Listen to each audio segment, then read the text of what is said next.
berarti tidak boleh kaya. Bukan berarti tidak boleh kaya. Nanti aku ke situ nambur.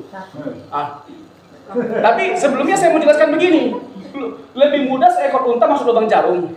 Ya, itu jangan dipahami lubang jarum seperti sekarang ini. Itu jangankan unta, saya pun tidak masuk, Bang. Apalagi unta, tidak bisa masuk. Nah, lubang jarum itu maksudnya ada di Yerusalem gerbang kecil. Nah, untuk unta itu bisa masuk, dia harus tanggalkan semua bebannya. Dan harus ada beberapa orang yang mendorong. Nggak bisa satu orang sampai mati pun tidak terdorong sama dia. Malah dia yang bergeser. Jadi itu susah sekali untuk dimasukkan. Tetapi sesusah-susahnya unta masuk lubang jarum, lebih susah orang kaya masuk kerajaan surga. Apa yang membuat orang kaya suka masuk surga? Karena ketika dia makin kaya, hatinya bukan bergantung sama Tuhan, sama kekayaannya.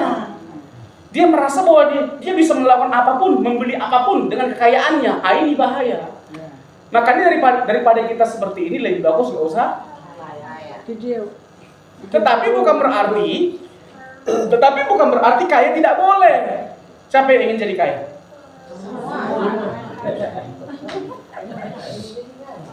Tapi orang kaya yang cinta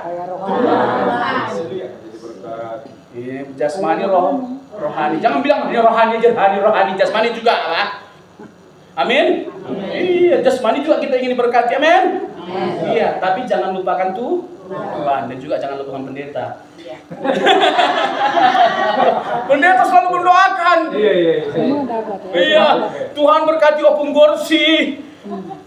Biarlah diusir lanjut. Makin damai sejahtera dan penuh sukacita. Makin mesra sama suami. Makin mesra. Amin. Sama Bung Doni. Amin. Iya dong. Iya kan, mesra di bumi, mesra di surga. Haleluya. Nanti kan masih ketemu lagi. Ya, jadi kita sungguh sangat bersyukurlah. Ya, ikut Tuhan Yesus ini indah sekali. Indah sekali.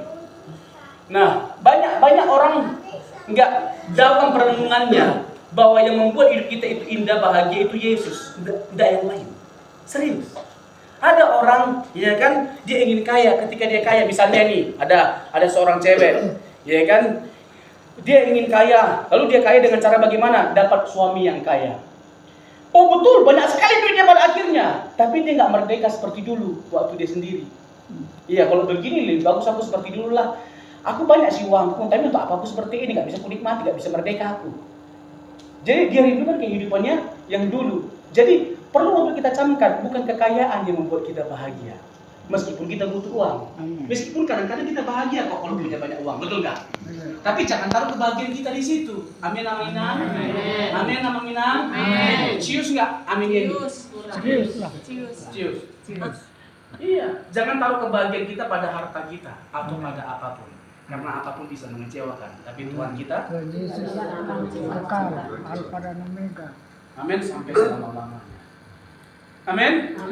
Kalau bicara tentang hidup ini, Tuhan pasti perhatikan kita. Gak mungkin Tuhan tidak perhatikan kita kalau kita sungguh-sungguh bekerja keras, sungguh-sungguh mengasihi Tuhan. Masa Tuhan tidak memberkati kita? Rajin lagi melayani Tuhan. Aduh, baik lagi sama keluarga. Tidak mungkin Tuhan tidak berkati yang begini-begini. Alkitab berkata, Salomo saja dalam kemegahannya tidak mengenakan seindah yang dikenakan oleh bunga bakung. Bunga bakung Tuhan pelihara, apalagi bunga Citra Lestari. Tidak mungkin Tuhan tidak pelihara.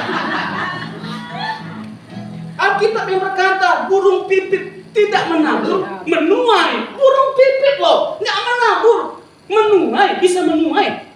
Itu baru burung pipit, apalagi si puput. Tidak mungkin Tuhan tidak pelihara. Puput si tinja. Amin. Pasti Tuhan pelihara. Amin. Jadi jangan ragukan pemeliharaan Tuhan. Jangan ragukan Tuhan. Amin. Bangsa Israel saja, ya kan, di padang gurun ada apa?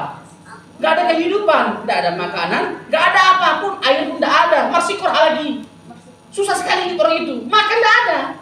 Dan itu tempat yang penuh dengan bayang-bayang maut, kegelapan, ya mereka dihantui dengan rasa takut. Pokoknya suram sekali tempat itu. Tetapi pertanyaannya, sekalipun tidak ada kehidupan di situ, mengapa mereka tidak bisa hidup? Karena mereka berjalan bersama dengan Tuhan yang hidup. Amin.